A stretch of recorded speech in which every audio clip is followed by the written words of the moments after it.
Hello and welcome everybody to the Chakra Way Meditation Podcast. And today I have another guest for you. And this guest I found whilst surfing Insight Timer. And it is an amazing resource for lots and lots of things. And Clare Downham is quite prolific on Insight Timer and is a source of wonderful, calm wisdom, I found.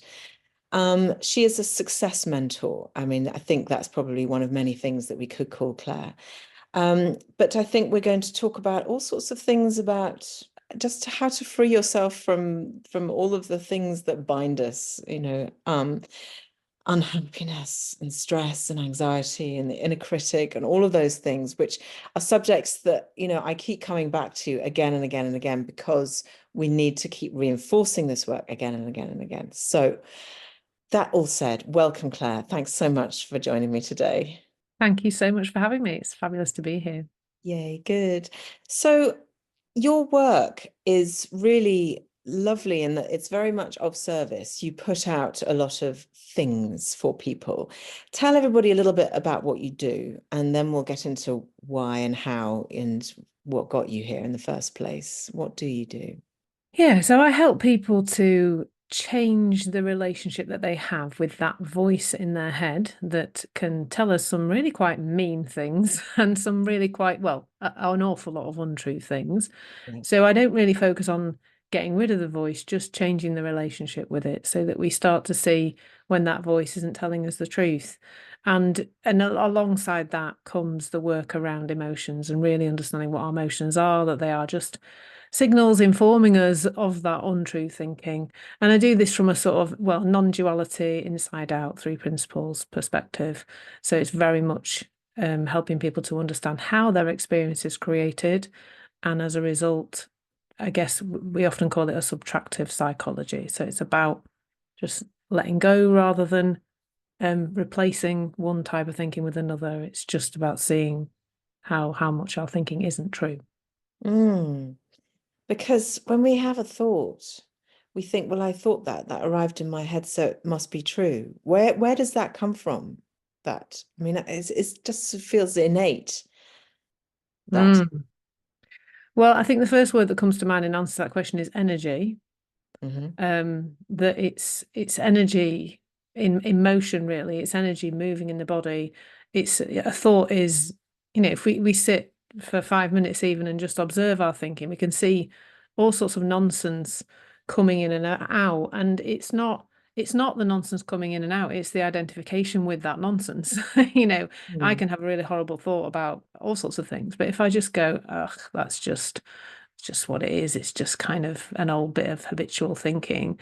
Then my relationship with that is going to be a lot lighter and a lot freer. And I'm not going to act on that thought as much as when I do identify with it, believe it's true, and then think it's a message from, the truth, really. Mm. So it's huge in terms of, we're encouraged to do so much work on ourselves, really, but it's an awful lot easier when we can just see that none of that's true. The idea we need to work on ourselves isn't true. The idea that there's a self at all isn't true. The idea that it's all created. And I guess fundamentally where it starts is our conditioning from before birth, no doubt, um, that we've just learnt to see ourselves through the lens of this thinking. Mm. Actually, that's all just stuff we learnt from other people, all of whom meant well and all of whom are psychologically innocent too, but it's just the stuff that we've learned. And if we can start to see it differently, it just doesn't seem to matter so much anymore. Because we identify ourselves. I did a meditation a while back called Who Am I, which is a big classic meditation where you sit and ask, who am I? And um, you we when you say who are, I could, someone says, who are you? Well, I can identify myself as my age, my height, my size, my coloring, my profession. I can also identify myself with my attributes, I'm calm, or I'm angry, or I'm sad, or I'm optimistic. Like, we can label ourselves all kinds of things. But what we actually are is a bundle of energy, essentially. Mm. And it's sorting out, and that's why I love the work with the chakras, because we can then, we have a little organization within the energetic energy and the energetic body within ourselves. But how we identify ourselves is usually through our thoughts, so because you could get, I'm an optimistic person, because if X happens, one person can go, oh my God, it's the end of the world. I might as well pack up and go now. And other people can go, okay, well, it could be worse. It's not so bad. Or other people can go, well, this is an opportunity to, strive and grow or whatever. It's the thoughts patterns that determine how we get through life, how we approach life. So controlling our thoughts is, and you're just saying you're not even trying to control them, you're just trying to see them for what they are. Is that? Yeah, because I would say that's fundamentally impossible. You Yeah. can't control your thoughts No. because once a thought has appeared, how would you control it? You can't put it back in the box, can you? I mean, it's out already. Yeah. So the important thing is not to go, oh, I've got to replace that thought with another one, because that's still the ego trying to control, thinking that it can control, trying to put one thought in instead of another. And really, like that, this is kind of the edge of my own understanding, really, that who would be choosing to do that anyway? Surely that's the same entity. The thought, the thought created ego is the thought created ego. It's the one having the positive, negative thoughts, and then it's the one saying that should be a positive thought, and trying to replace it through some kind of tool or technique or whatever. And it's all the same thing. And of course, like you were saying there about, identifying ourselves perhaps as an optimist. And of course, that's a self-fulfilling prophecy, because the identification creates the reality.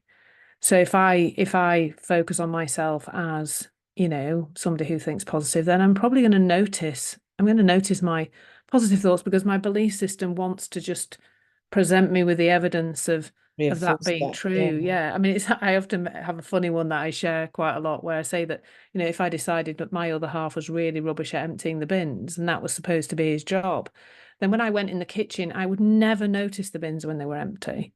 My mind would just delete that, because it just doesn't fit the pattern that I've already decided is true, internally, unconsciously.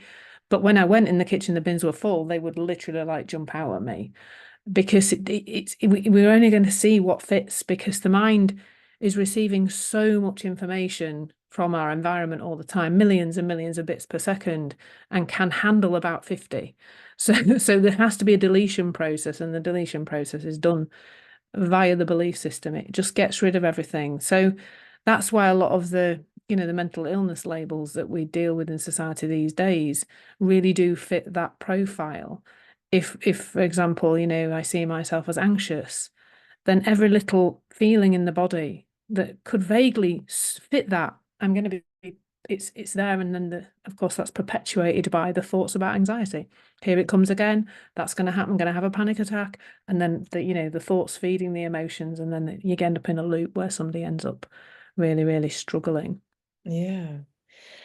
I think this is such it's a very freeing way of thinking about things, because there's no shoulding around this. There's Mm. no saying I'm doing it wrong. There's no sort of big, strong sort of methodology. It's just about an awareness. Again, I come back to that same thing, awareness and intention.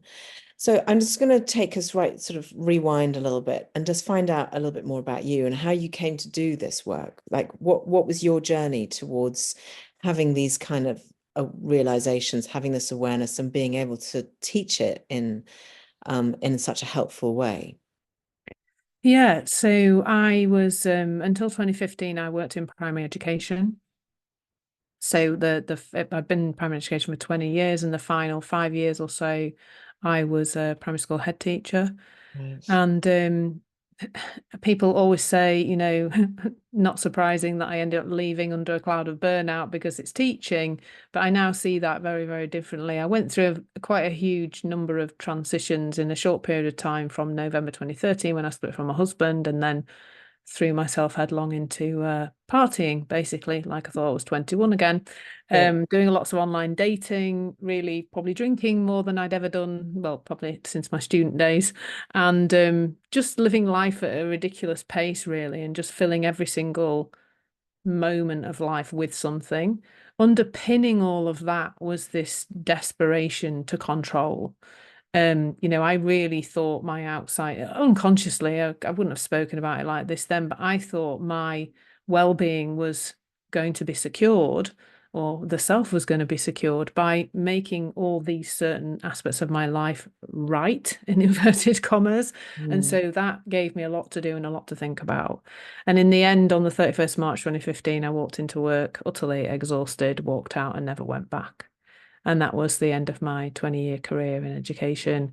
Didn't know I wasn't going to go back, thought I'd have a couple of weeks off over Easter and I'd be fine again, but it Yeah. didn't quite work out that way.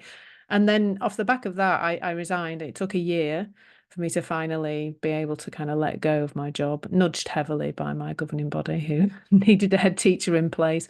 Yeah. And 10 days after that, I got an email inviting me to train to be a hypnotherapist. Don't do hypnotherapy now, but that was my first business. And it happened completely by accident.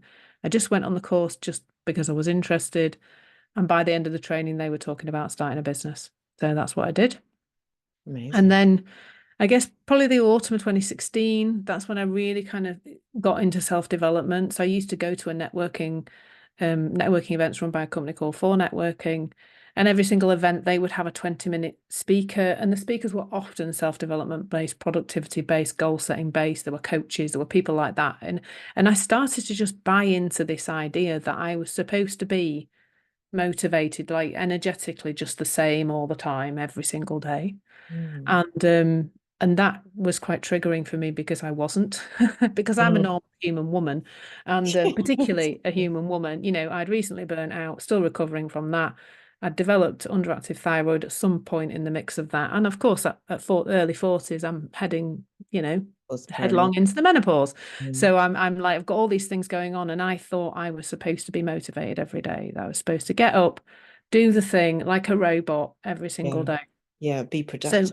Make yeah, so I progress had this every day. complicated morning routine, like miracle morning type thing, all with this attempt to try and fix myself in place as a particular thing. Mm.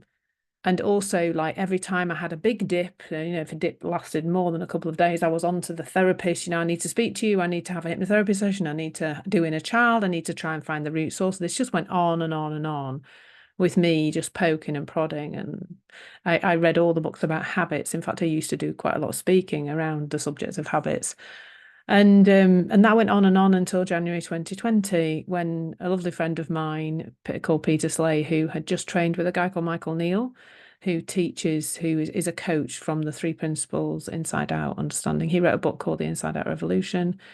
This friend of mine had just trained with him, and he put a post on Facebook just saying, I'm looking for people to practice on, basically, to sort of get his coach qualification. And I kind of waved and shouted loudly, "Please come and save me! I'm broken." And actually, ironically, by teaching me that I wasn't ever broken, the transformation was huge. That coincided, of course, with my exploration into that understanding coincided with March 2020, which was an interesting time for all of us. But my Mm. in-person hypnotherapy business, where they used to come to the house, was gone literally overnight, and that was that. So I took the time to really, really explore deeply this understanding and really listen to whatever I could get my hands on, podcasts and books, and lots of people were offering like little free courses and programs and stuff because of lockdown. Yeah. And I spent a lot of time exploring this, and then just very quickly noticed how much better I felt. My fiance also started to learn it, and we noticed an improvement in our relationship as well. And then I've just carried on exploring that and kind of changed direction a few times. I used to be known as the Queen of Calm, and then recently really saw that the seeking of calm was in fact probably one of the most destructive things that human beings are experiencing right now. Really? Looking for calm, looking for Why it so? somewhere. Why Well, so? because it isn't out there. I mean, that's it really. Whether we're seeking calm through a glass of wine or, 2 hours of meditation every day, it isn't out there. Those things can't give us calm. But it's fundamentally what drives all human behavior. So the inability to be okay with not feeling calm, with being upset, with being angry, with feeling those feelings of nerves, or, that thing that's now called anxiety, if we can experience all of those things without judgment, and we see that as our human nature to fluctuate, exactly the opposite of what I thought it was supposed to be like when I thought I was supposed to be motivated all the time. That's it, really. That's awakening, that's enlightenment. That's it, is realizing that you're a human being having a human experience, and that you are supposed to, one of my teachers used to call it humaning. You're supposed to be humaning. You're not supposed to be calm all the time. And of course, the seeking of a particular state, whether we call it calm or peace or happiness or whatever we call it, is causing people to do some really quite appalling things now in the world. You can see it. It's even the reason why people are fighting across borders, is because the perception is that if those people just behaved differently, did something different, didn't be in my land or me in theirs or whatever the heck they're doing, if they stopped that, I could feel better. We as a society could feel better. So we need to address that, and physical violence seems to be the way to do that. But it's not just that. It's the entire grounding of the mental illness industry. It's all of it. It's really, really destructive, this seeking of a particular feeling. Mm. I mean, the human condition is to move away from pain and towards pleasure. That's the kind of basic fundamentals of us humans. We don't like discomfort, we like comfort. And I guess that our parameters of what is comfortable and our parameters of what is uncomfortable are severely changed, significantly changed from what they were when our brains developed. And so, it used to be away from cold and danger towards warmth and safety. That was kind of our basic need, wasn't it? But now we perceive discomfort as not having something, or not being seen as something, or not, being paid enough, or, being unfairly treated, or, there's so many other things that come around this sort of this sphere of slight discomfort.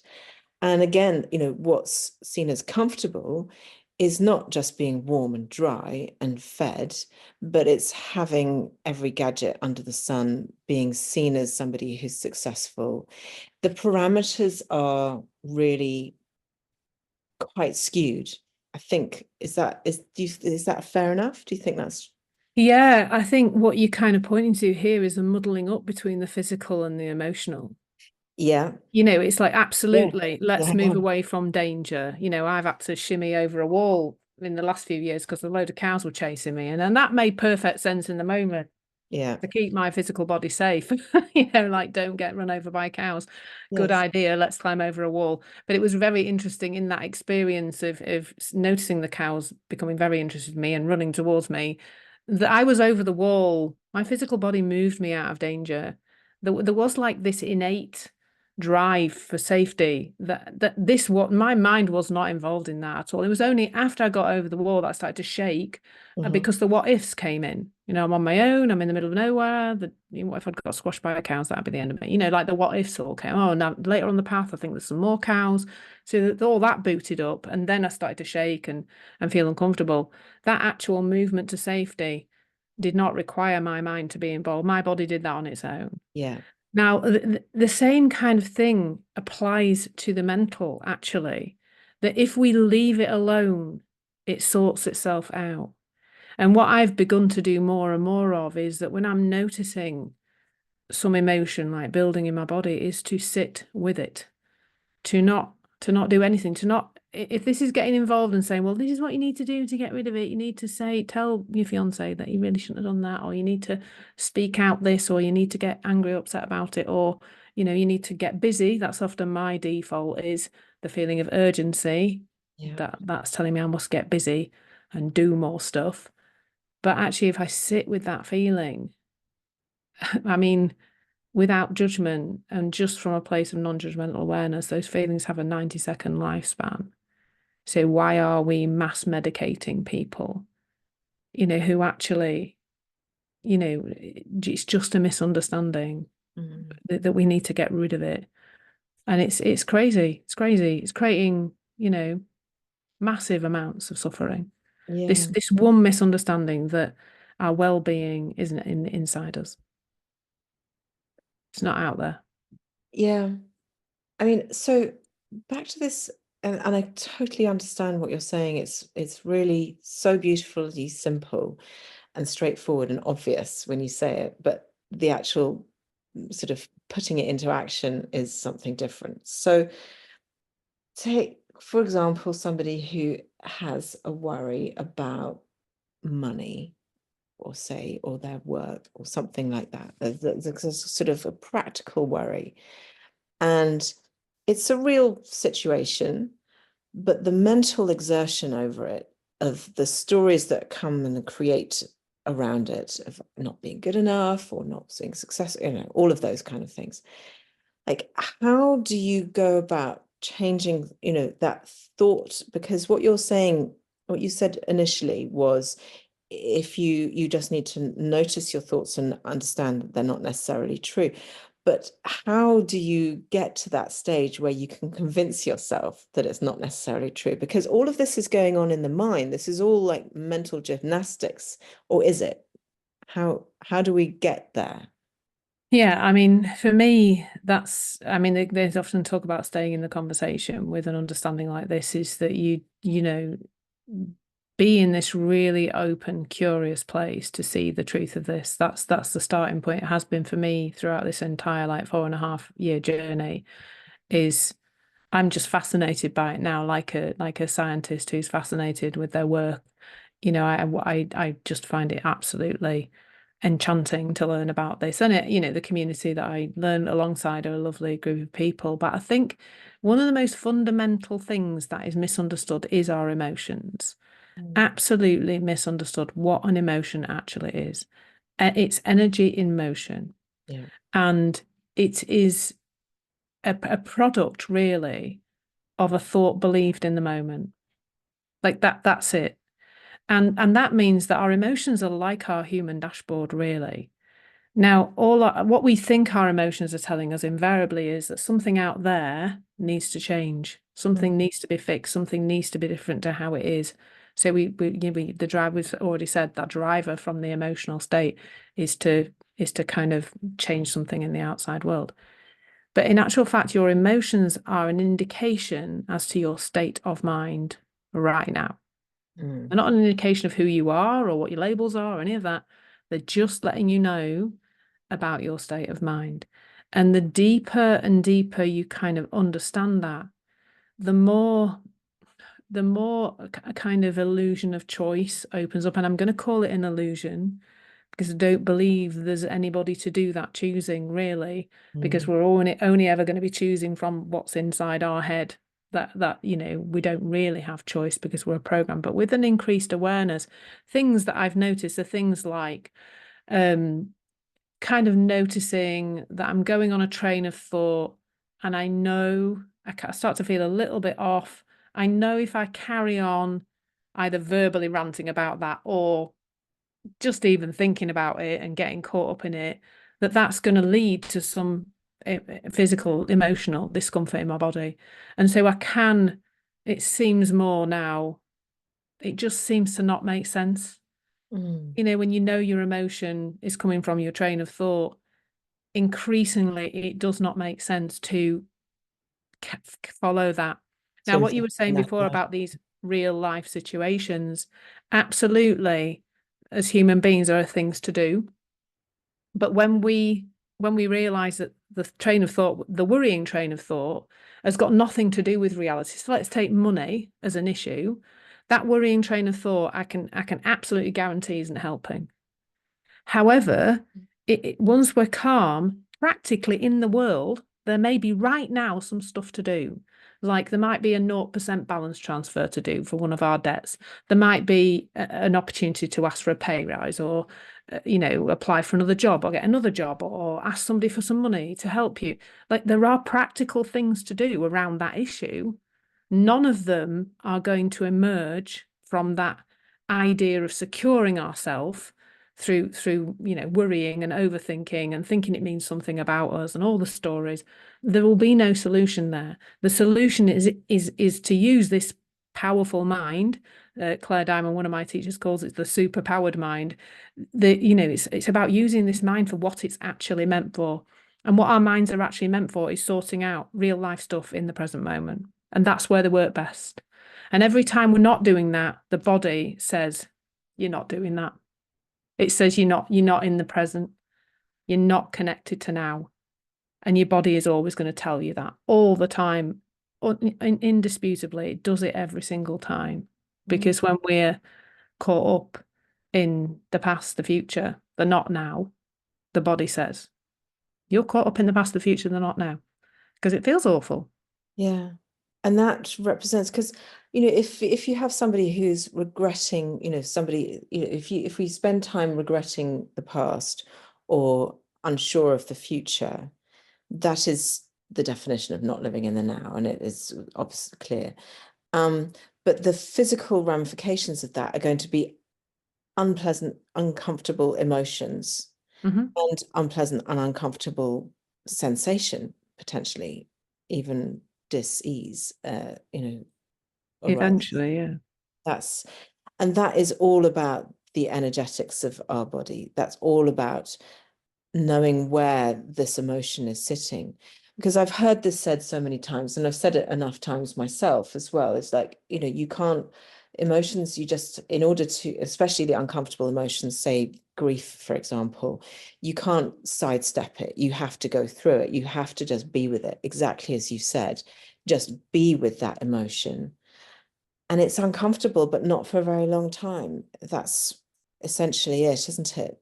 And if we can learn to do that and just sit, and I guess that's what meditation is very good for, because if you do just sit in silence, if you do just go and sit and go, okay, let's see what's coming up today, let's see what the brain has to say today, then it'll spew all of the sort of worries or the things or the judgments and so on, and you can then take the time to just see them for what they are and just observe them floating by.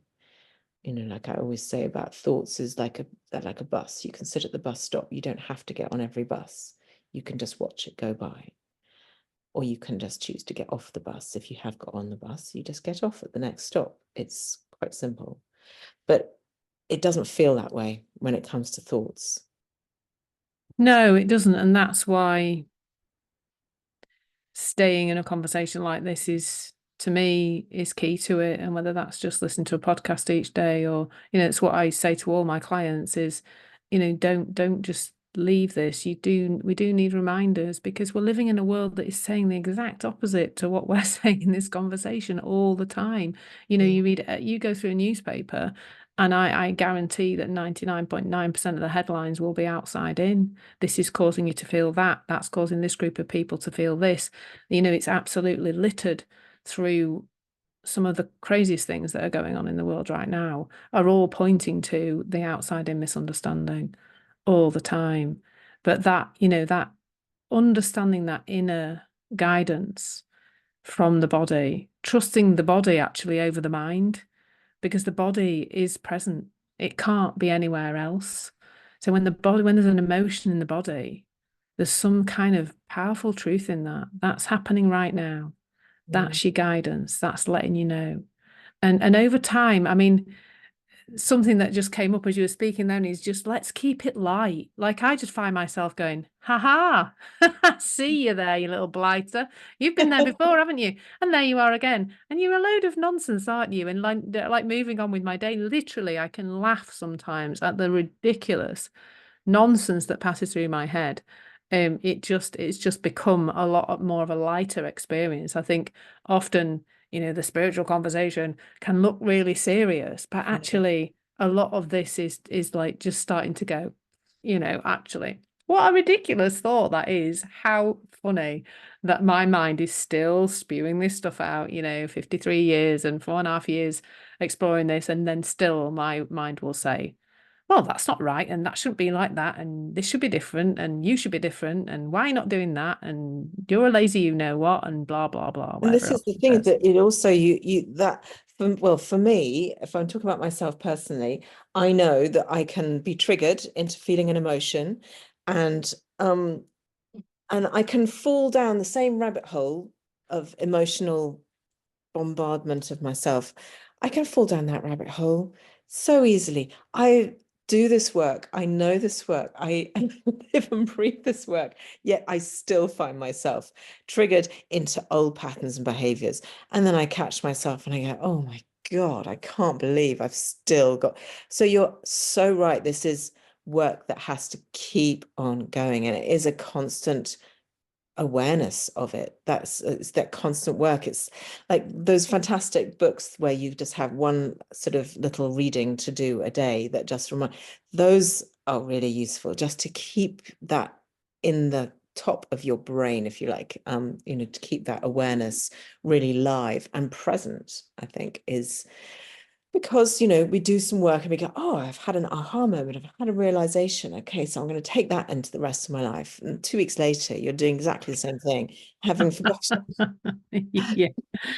Yeah, definitely. All the time, particularly with our nearest and dearest, I think. Like, I often feel like it's like an ever decreasing circle. Like, yeah, I can definitely just drive past a middle lane hogger now and I'm fine. They're allowed to be there. They're doing the best they can. I can do all that. Just doesn't do it. And funnily enough, don't see as many middle lane hoggers now. Quite interesting how we create what we believe to be true.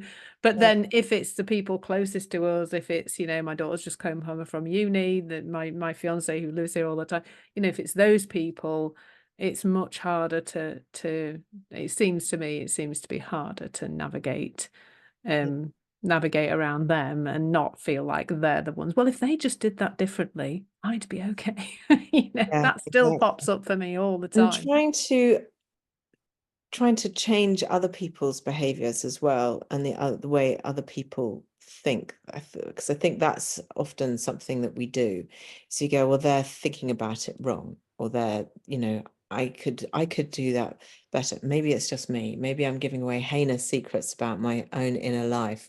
That is, and I'd be the first to admit, well, I think we're all judgmental, but I know that I can be. I can be, if only you did this, or if only you did that. But that's coming from such a judgmental place. I'm slightly ashamed to admit to that, but it's true that we all do that. But it needs to be something that people want to take on board and want to learn for themselves. How do you teach this? What are your modalities, if you like, is it just by reinforcing this message? What are your, because you don't necessarily do the hypnotherapy anymore. So when you're teaching and you have courses on Insight Timer and so on, um, oh, and I looked at that beautiful letter to the inner critic this morning. That's Mm. so nice. I'll put that in the show notes. It's worthwhile that. So yeah, if you're listening, do click on that. And I don't imagine, Claire, that you're the sort of person that sends an email every 5 hours to your mailing list. No. Definitely not. Definitely not. No. No. In fact, Um, that letter was downloaded to me, really. It just came to me yeah. from I don't know where, and I just sat and wrote the whole thing in one sitting, and when I read it, I use a Remarkable to write on, and then it's a device where you can convert it to text. And when I looked at it, it hardly needed any editing. Obviously, I've made it into a pretty thing on Canva, but yeah, it just came to me really in a very heartfelt way. Just felt like it wasn't me, it was coming through me. And I'd say that's very similar to a lot of the way in which I teach. And I would say, as an ex-teacher professionally, I'd say what I do now is more and more teaching, really, either one-to-one, or in groups, which is kind of why I call myself a mentor rather than a coach. I do use coaching techniques, I do use questioning, but this is something that is it's taught, and initially I find it goes into people kind of intellectually, and then they'll just start to notice over time, think some things are changing. Like you said, it'll seem this area of life is all sorted, and then there'll be another lifey thing that happens, or human thing that happens, and then people often get stuck around feeling like they've lost it in some way. It's not something you can ever lose, but we see it and we don't see it, and all sorts of things impact that. I think, from how much sleep we've had to how out of balance our gut bacteria might be to, I mean, my teacher, Clare Downham, she says, whether you've got foot fungus, I mean, even that can affect your thinking, your state of mind, your physical health, all those things kind of play into you. And so there's a huge piece of being very, very compassionate to yourself as you go on a journey like this, to realize that you're always doing the best you can, and just to keep looking in this direction and to stay open and curious, really, rather than thinking it's a one and done. Oh yeah, I've had my big insight. There was stars and light came from the heavens, and now I'm fixed. Well, there is no such thing as that, really. I had a client who once said, enlightenment is realizing there's no such thing as enlightenment. She hit the nail on the head there. That's brilliant. Oh, Absolutely yes, brilliant. I love that. It's true because, like, it's that thing of climbing over the brow of the hill only to see that there's another hill and then another hill and then another hill. This is never ending. It's constant work, and that's why we do what we do, because it is just that constant reinforcement. And I think the really valuable thing that you said well, I mean, you said a lot of really valuable things today, but the thing that stuck with me from what you were saying earlier was this thing about the noticing, is noticing what your brain notices. And I think that if that's something that we can take away with us in terms of, like, what is it that bugs me? The thing that bugs me is the thing that I'm always going to see. It's like, my husband gets really annoyed by flies. When I'm around, there are never any flies. As soon as he walks into a room, there are 3 flies. I'm like, where the hell did they come from? But it's like you kind of invite in the thing that you are putting your attention on. In the same vein, really, as manifesting. If you want to go down that route, it's all about matching the vibration of what you want to be. So as you said, if you're always annoyed by the bin, then you're never going to notice it empty. And I think that that's a really valuable, super valuable lesson. But on so tell me a little about what your courses do you have, because you have loads of courses, which fascinates me. So do they all have slightly different flavors to them? What can give me a little range of some of the most popular I mean, ones? I actually will have to look at my phone to look at my insight time on my phone, because I've made so many now that I've kind of, you get to 20 odd, and, at my age, you can't really remember the titles of them all. Yeah. So that's one of the joys for me of Insight Timer, is the multi-passionate space that it is. That, obviously as a coach, a healer, those good mentors, you have to niche, and you have to say who you're working with, and you've got to be very specific about that. And I've kind of played around with that a little bit around female entrepreneurs, but I now make courses that I'm sure appeal to female entrepreneurs, but I don't specifically say they're for female entrepreneurs. So, I mean, most recent one is called The Antidote to Self-Development: Escape the Stress and Overwhelm. I made a course about sleep before that.